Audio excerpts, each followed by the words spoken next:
বিশ্ব হাসি দিবসের শুভেচ্ছা। সেই ছোটবেলার সুকুমার রায়ের গল্প হাসি দেখো হাসি কেবল হাসি মোরা আহ্লাদি, তিনজনেতে জটলা করে ফোকলা হাসির পাল্লাদি। হাসতে হাসতে আসছে দাদা, হাসছি আমি, হাসছি ভাই, হাসছি কেন কেউ জানে না, পাচ্ছে হাসি হাসছি তাই।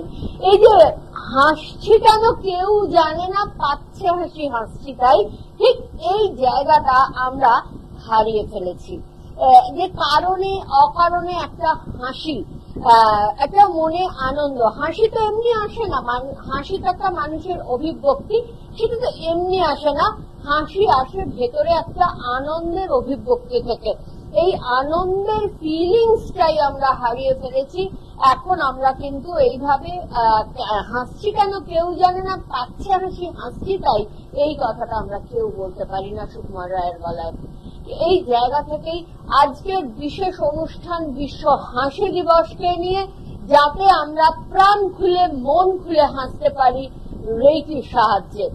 অবশ্যই আজকে লাইভ ফোন ইন প্রোগ্রাম আপনাদের অনুষ্ঠানকে এগিয়ে নিয়ে যাবে। আপনাদের লাইভ ফোন, আপনারা যে কোনো শারীরিক মানসিক সমস্যা নিয়ে ফোন করতে পারেন রেইকি সংক্রান্ত যাবতীয় জিজ্ঞাসার থেকে। প্রথমেই বলে রাখি, আপনারা আমাকে জাস্ট ডায়ালে পাবেন। জাস্ট ডায়ালে আপনারা যদি কারোকে মনে করেন যে আপনি আমাকে কন্ট্যাক্ট করতে বলবেন, থ্রু জাস্ট ডায়ালও কন্ট্যাক্ট করতে বলতে পারেন। আর তাছাড়া আমার হেল্পলাইন নম্বর এখানে যাচ্ছে 8777417260 বা 9831002429। এই দুটো নাম্বারেই আমি সাধারণত উত্তর দিয়ে থাকি সারাক্ষণ অনুষ্ঠানের সময় ছাড়া। এখন আপনারা ফোন করবেন যে ল্যান্ডলাইন নাম্বারটা যাচ্ছে, আমি ল্যান্ডলাইনে এটার উত্তর দেব। আর আপাতত আমরা ল্যান্ডলাইনেই যাতে আপনারা ফোন করেন তার অনুরোধ রইল, যে আমাদের অনুষ্ঠান লাইভ ফোন ইন প্রোগ্রাম, আপনাদের ফোন এগিয়ে নিয়ে যাবে আমাদের অনুষ্ঠানকে। হাসি হাসি রেইকি করে, আবার হাসি কি করে ফিরবে বললেই হলো, ঠিকই তো। কিন্তু অদ্ভুত, এটা কিন্তু আমার মুখের কথা নয়। প্র্যাকটিক্যালি আমি চিরকালই হাসি পাগলি ছিলাম, কারণে অকারণে আমি হাসতামই। আমার হাসিটা মানে ভাগ্য আমার ভালো, যে কোনো ঘটনায় অনেক ওঠা পড়াতেও আমার হাসিটা অন্তত মিলিয়ে যায়নি। এটা মানে ভগবানের কৃপা বলুন, রেইকির আশীর্বাদ বলুন। বাট রেইকিতে আসার আগেও আমি হাসতাম, এবং রেইকিতে আসার পরে অনেক রকমের ওঠা পড়া দেখেছি। হঠাৎ করে একজন পেশেন্টের জন্য চাকরি ছেড়ে দেওয়া, সরকারি চাকরি, এবং সে চাকরি যথেষ্ট মানে সেই এমপ্লয়মেন্ট এক্সচেঞ্জের থেকে পাওয়া চাকরি, এমনি কোনোভাবে পাওয়া না।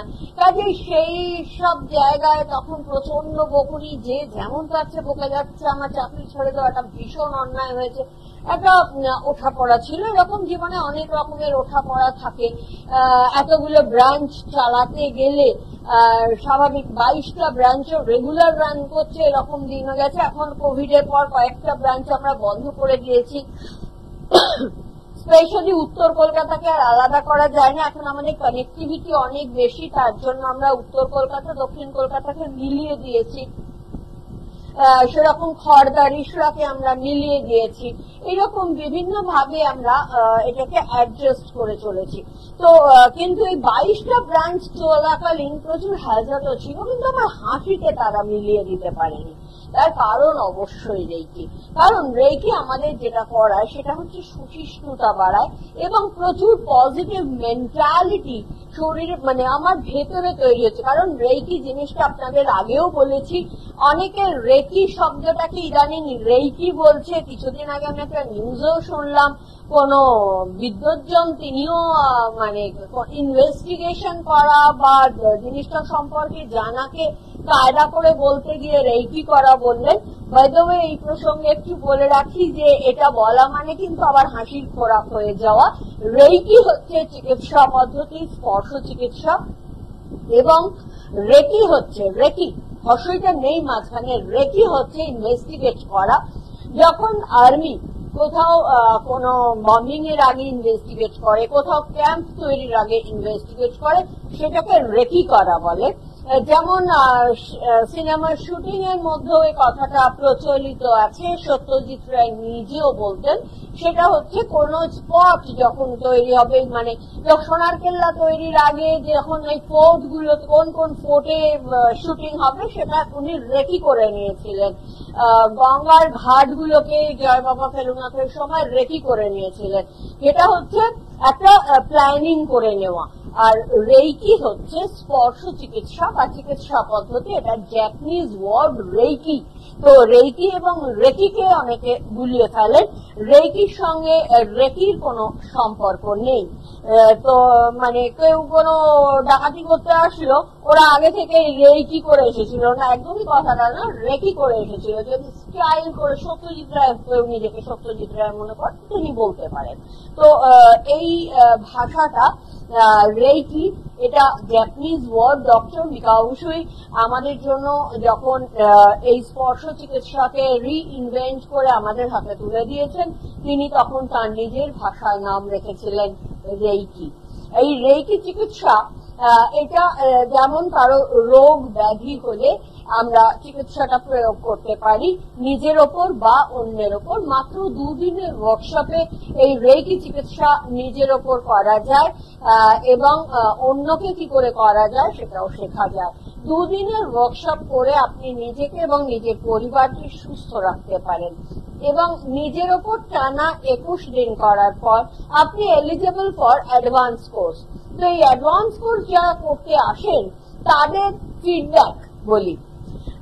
একজন আসলেন, এসে বললেন, আসলে আমি না আপনাকে বলেছিলাম আমি হাঁটুর সমস্যার জন্য এসেছিলাম, আগে আমি মেঝেতে বসতে পারতাম না, বাট আমি এখন মেঝেতে বসতে পারছি। মানে উনি 21 দিন অলরেডি প্র্যাকটিস হয়ে গেছে, অ্যাডভান্স কোর্স করতে এসছেন। তো আমি বললাম, বাহ, খুব ভালো কথা, দেখতেই পাচ্ছি মনে আছে আপনি আগে ওই চেয়ারটায় বসে করেছিলেন, তো আপনি আজকে নিচে বসেছেন, আমি তো দেখলাম। তো বলছেন যে হ্যাঁ, কিন্তু তার থেকেও না একটা খুব বড় চেঞ্জেস আমার মধ্যে লক্ষ্য করছি। কেন, কি চেঞ্জেস? বলে আপনি তো জানেন যে আমার সন্তানেরা সবাই বিদেশে থাকে, আমি এখানে একা থাকি। আনন্দ শব্দটা আমার জীবন থেকে মুছে গিয়েছিল আমার হাজবেন্ড চলে যাবার পর। কারণ একদম একা বাড়িতে কি কারণে একটা মানুষের আনন্দ হতে পারে বলুন? কাজে ওই হাসতে ভুলে গিয়েছিলাম। তো হাসির কোনো কারণও ছিল না প্র্যাকটিক্যালি আমার লাইফে। আত্মীয় স্বজন, বন্ধু বান্ধব, চোখে ফোনে কথা হয়, এই হয়, এটাকে আর কি আর এমন। বাট ইদানিং কালে আমি বারান্দায় বসে আছি, দুটো পাখি সামনে ঝগড়া করছে, দুটো শালিক পাখি বা দুটো কাক। তাদের ওইটা দেখতে দেখতে মোহিত হয়ে গিয়ে তাদের অ্যাটিটিউডটা দেখে আমি হাহা করে হেসে ফেললাম। আমার সানসেট হচ্ছে, ছাদে উঠলাম, হঠাৎ আমার এগুলো ইচ্ছে করতো না, বাট আমি মনে করছি বিকেলবেলা এখন আমি কি করবো, ছাদে যাই, সানসেটটা দেখি। সানসেটটা দেখে কি প্রচন্ড আনন্দ হলো। এই আনন্দটা আমি আপন মনে হাসতে লাগলাম যে বিউটিফুল সানসেট, আমি এতদিন মিস করেছি, আমার ছাদে উঠলে দেখা যায় এত সুন্দর সানসেট। তো এইরকম খুব ছোটখাটো কারণে আমি হাসছি, আর এই হাসির জায়গাটা কিন্তু আমাকে রেখে ফিরিয়ে দিয়েছে। তার কারণ আদারওয়াইজ আমার কোনোদিন কিন্তু মনে হয়নি যে আমি বারান্দায় বসে আছি বাসে চলা যেতে দেখতাম। কিন্তু আমি যে সামনের গাছটায় দেখতে পারি, সামনে যে তারগুলো গেছে তার উপর দেখতে পারি, ওভারের লাইন গুলোর ওপর কাক, পায়রা, পাখিরা বসে কত রকমের কীর্তিকলাপ করে, কোনোদিন মনে হয়নি। বাট আমার দৃষ্টিভঙ্গিটা বদলেছে এবং সেখানে ওই ছোটখাটো জিনিসগুলোর মধ্যে আমি আনন্দ খুঁজে পাচ্ছি। ঘটনাটা কি ঘটেছে না, আমরা রেইকি ওনাকে যে শিখিয়েছি, কসমিক এনার্জি ওনার মধ্যে দিয়ে পাস অন করছে। কসমিক এনার্জি একটা পজিটিভ এনার্জি, যে পজিটিভ এনার্জি ওনার মধ্যে দিয়ে পাস অন করছে, ওনার ইচ এন্ড এভরি সেলকে ওয়াশ আউট করছে, মানে টক্সিনস গুলোকে ওয়াশ আউট করছে, সেল গুলোকে পরিষ্কার করছে।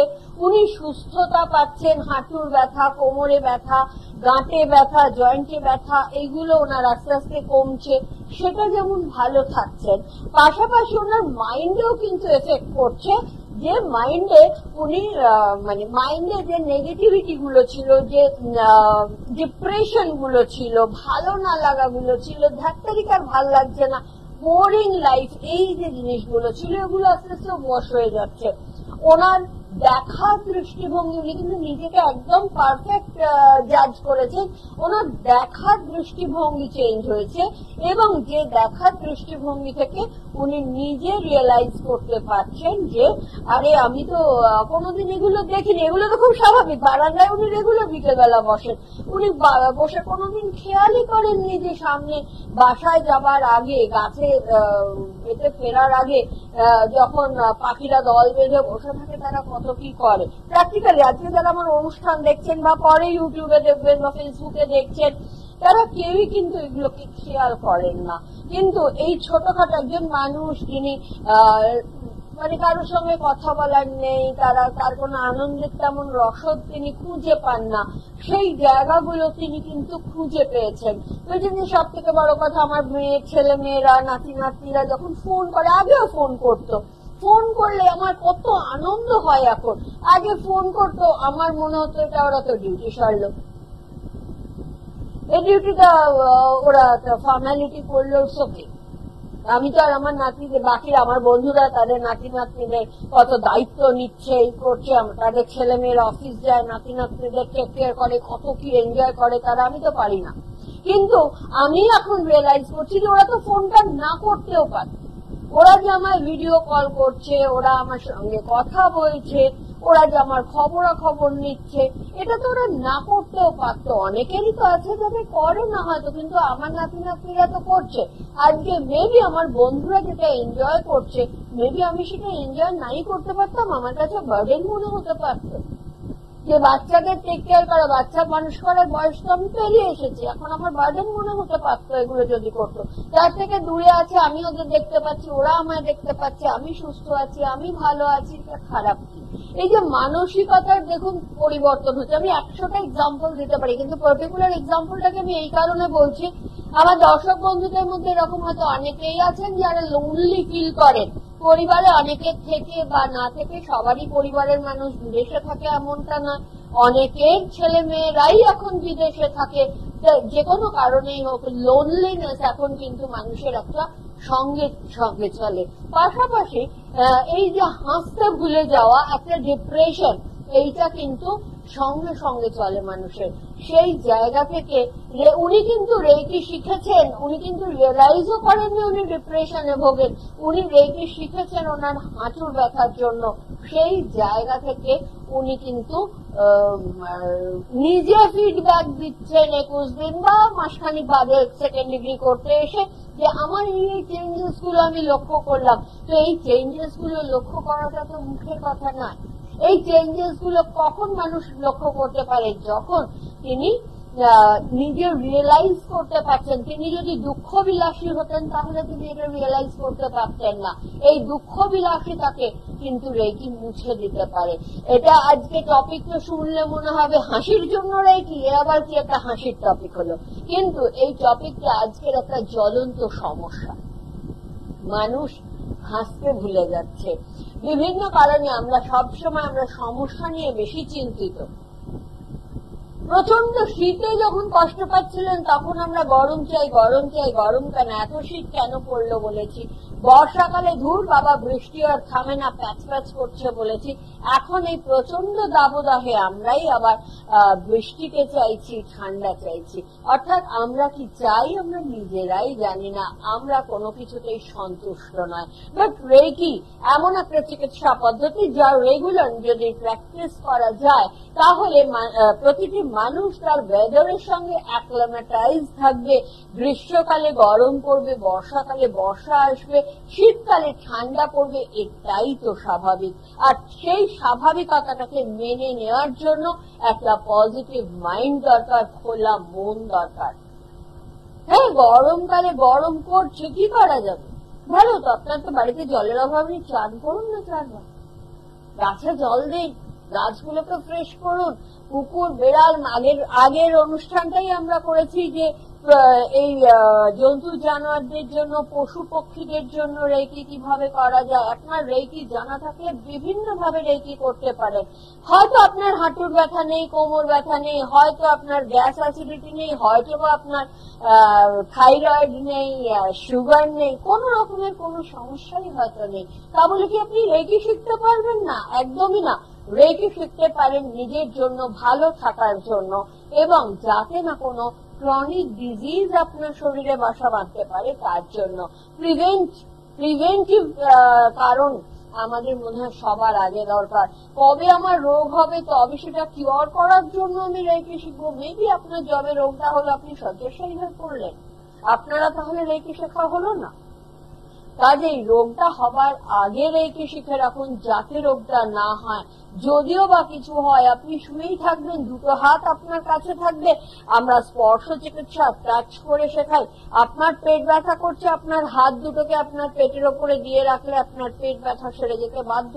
বিভিন্ন কারণে মানুষের পেট ব্যথা, মাথা ব্যথা, বিভিন্ন রকমের সমস্যা হয়। পা ব্যথার সমস্যা আছে, বাড়িতে বাচ্চা আছে যাদের, এই সমস্ত ধরনের জায়গায় জাস্ট হাতকে টাচ করে রেখে যদি সেই ব্যথা রিমুভ করা যায়, পেইন কিলার মানে না খেয়ে কাটানো যায়।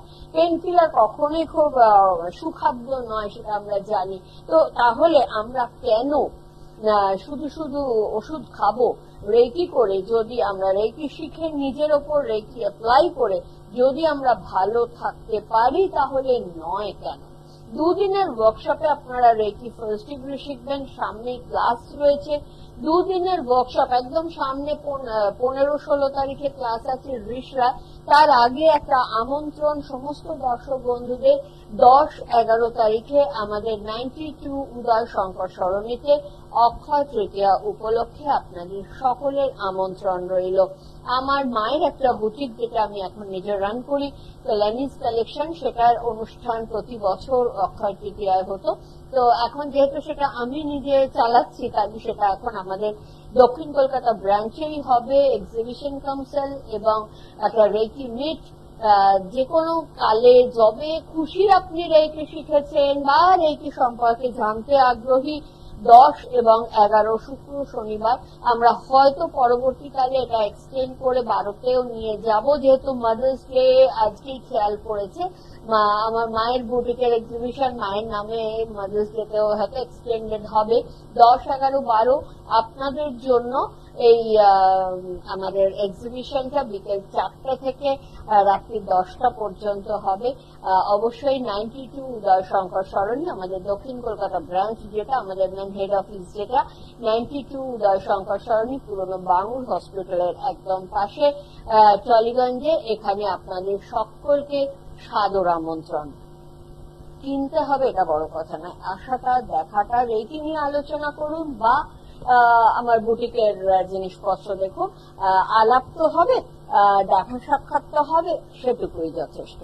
তো যাই হোক না কেন, তো দুদিনের এই ওয়ার্কশপের কথা বলছিলাম, সেটা পরের সপ্তাহে রয়েছে 17-18 তারিখ। দুদিনের এই ওয়ার্কশপ 15-16 আছে রিশরা এবং 17-18 তারিখে দক্ষিণ কলকাতায় আছে। যারা ক্লাস করতে চান অবশ্যই আগে ফোন করবেন আমাদের হেল্পলাইন নম্বরে বা 8774177260 নম্বরে হোয়াটসঅ্যাপ করতে পারেন। আপনারা অনলাইনে কি করে বুকিং করতে পারেন, কি করে আমাদের হোয়াটসঅ্যাপে আপনার বুকিং এর স্ক্রিনশট পাঠালে আমরা সেটার অ্যাকনলেজমেন্ট আপনাকে পাঠাবো, ক্লাসের ডিউজ এন্ড জোনস পাঠাবো, সেই বিষয়ে আমরা আলোচনা করে নেব ফোনে অথবা হোয়াটসঅ্যাপে। 8774177260 নাম্বারটা কাইন্ডলি সকালে নোট করে রাখুন। তো যারা 10, 11, 12-র মধ্যে আসতে চান তাদেরকেও বলবো, যদি কোনো কারণে আপনাদের খুঁজতে অসুবিধা হয় এই নম্বরে অবশ্যই ফোন করে নেবেন, আমি লাইভ লোকেশন পাঠিয়ে দেবো। দুদিনের ওয়ার্কশপে রেকি করে নিজেকে ফুরফুরে করলেন, শারীরিক মানসিক দুদিক থেকে আপনি নিরোগ হলেন। যার শরীরে রোগ ছিল, যিনি ডায়াবেটিসে ভুগতেন, তারা হয়তো ভীষণ মিষ্টি খাবার ইচ্ছে, মিষ্টি যদি জীবন থেকে চলে গেছে আর হাসবো কি করতে। কিন্তু যদি সুগারটা কন্ট্রোলে এসে যায়, ওষুধের পাশাপাশি আপনি মিষ্টি খেলেও কিন্তু খুব কঠিন কিছু হবে না। গরমে একটু আইসক্রিম খেলেন, একটু কুলফি খেলেন, খুব বেশি কিছু ক্ষতি হবে না, যদি আপনি রেকি করে এই আমাদের সুগারটাকে কন্ট্রোলে নিয়ে আসতে পারেন। ঠিক তেমনি যিনি পেটের রোগে ভুগছেন, তেলে ভাজা খেতে পারেন না, বেশি কিছু মানে অনেকেরই আছে আটা ময়দা জাতীয় গ্লুটেন জাতীয় জিনিসে অ্যালার্জি হয়, তাদের গ্যাস অ্যাসিডিটি হয়ে যায়, তো এরকম সমস্ত জিনিসকে আমরা রেকি করে কি করে ইনটেক করতে পারি সেটা আমরা ক্লাসে শিখে নেব, এবং দেখা যাবে যে 2 দিনের ওয়ার্কশপ করার পরে আপনি যত সুস্থতার দিকে যাচ্ছেন শারীরিক ভাবে, পাশাপাশি মানসিক দিক থেকেও অদ্ভুত চেঞ্জেস আসছে আপনার, যাতে আপনি অনাবিল হাসি হাসতে পারছেন। 2 দিনের ওয়ার্কশপ করে 21 দিন নিজের ওপর প্র্যাকটিস করার পর আপনি এলিজিবল ফর অ্যাডভান্স কোর্স। এই অ্যাডভান্স কোর্সে আমরা শেখাচ্ছি দূরবর্তী চিকিৎসা। এই যে ভদ্রমহিলার গল্প দিয়ে শুরু করেছিলাম, যিনি হাসতে নিজেই রিয়েলাইজ করেছিলেন তার ভেতর থেকে একটা আনন্দ হচ্ছে, এরকম প্র্যাকটিক্যালি প্রায় মানুষই এসে আমাদের কাছে শেয়ার করেন। তো আমি আবারও ওনার গল্পতেই ফিরছি। উনি সেকেন্ড ডিগ্রিটা করলেন যখন, তখন ওনাকে বললাম যে এবার নাতি নাতনি যখন ফোন করবে আপনি বলবেন যে তাদের যদি কখনো শরীর খারাপ হয়, পেট ব্যথা হয়, জ্বর হয়, সর্দি কাশি হয়, যদি কোনো পরীক্ষা থাকে, যাতে আপনাকে বলে, আপনি তাহলে এখান থেকে ওদেরকে সুস্থ করে দিতে পারবেন, এক্সামটা যাতে ভালো হয় সেটা করতে পারবেন।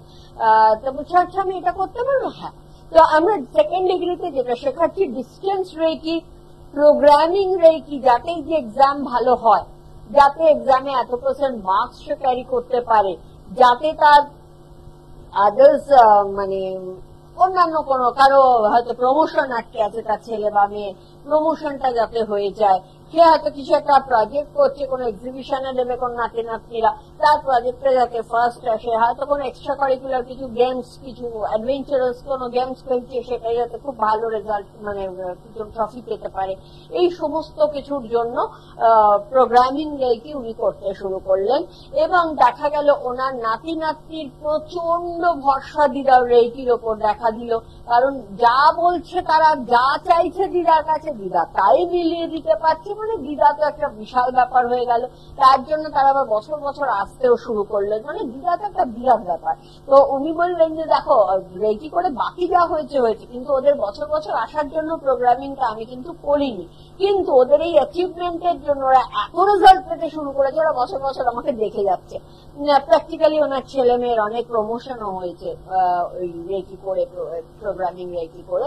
তার জন্য ওনারা এইটুকুই ওনাকে গিফট দিতেন যে বছরে একবার করে দেখা করতে আসতেন। তো এই মানুষটা যিনি ডিপ্রেশনে ডুবে যাচ্ছিলেন, জীবনে কিছুই পাচ্ছেন না, তার জন্য ওনার হাঁটুর ব্যথা শুরু হয়েছে, শরীরের ব্যাপারটা শরীরে এফেক্ট করতে শুরু করেছে। সেই জায়গা থেকে তিনি জীবনে আনন্দ খুঁজে পেয়েছেন, হাঁটুর ব্যথা গায়েব হয়ে গেছে। পরবর্তীকালে তিনি তার ফ্যামিলিকে ভালো রাখার দায়িত্ব নিয়েছেন। সিনিয়র সিটিজেন যারা আজকে আমাদের অনুষ্ঠান দেখছেন, আপনারা নিশ্চয়ই লাফিং ক্লাবে গিয়ে হাসতেই পারেন, কিন্তু ভেতর থেকে একদম স্বতঃস্ফূর্ত ভাবে হাসি নিশ্চয়ই বন্ধু বান্ধবদের মধ্যে বেঁচে থাকুক, সেটাই চাইবো, কিন্তু প্রতিটি মুহূর্তের আনন্দটাকে নির্যাস হিসাবে নিয়ে নেওয়া, এইটা একটা মস্ত বড় পাওয়া, যেটা রেকি থেকে আমরা পেতে পারি। 2 দিনের এই ওয়ার্কশপ করে আপনারা যদি আবারও আমরা সেই জীবনটা ফিরে পান, যেখানে যে কোনো জায়গা থেকে হাসির নির্যাস, আনন্দের নির্যাসটাকে গ্রহণ করতে পারেন, ক্ষতি কোথায়।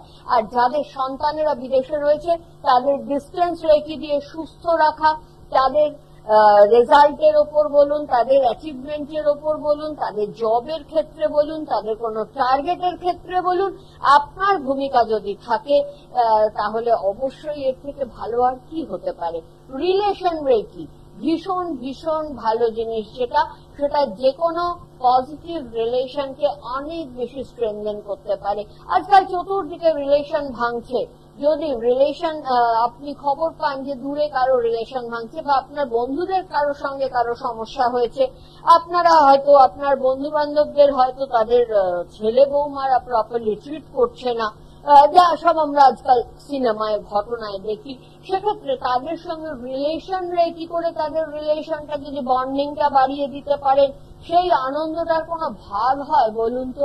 এরকম বিভিন্ন আনন্দের মানে পরিবেশ আপনি তৈরি করতে পারবেন রেকি দিয়ে, এবং কসমিক এনার্জি বা পজিটিভ এনার্জি আপনার শরীরের মধ্যে দিয়ে পাস অন করে আপনাকে আনন্দে ভরিয়ে রাখবে 24 ঘন্টা 365 দিন।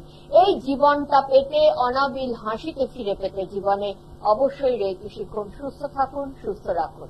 নমস্কার। দূর আর দূরে নেই অচেনা আচেনা, তাই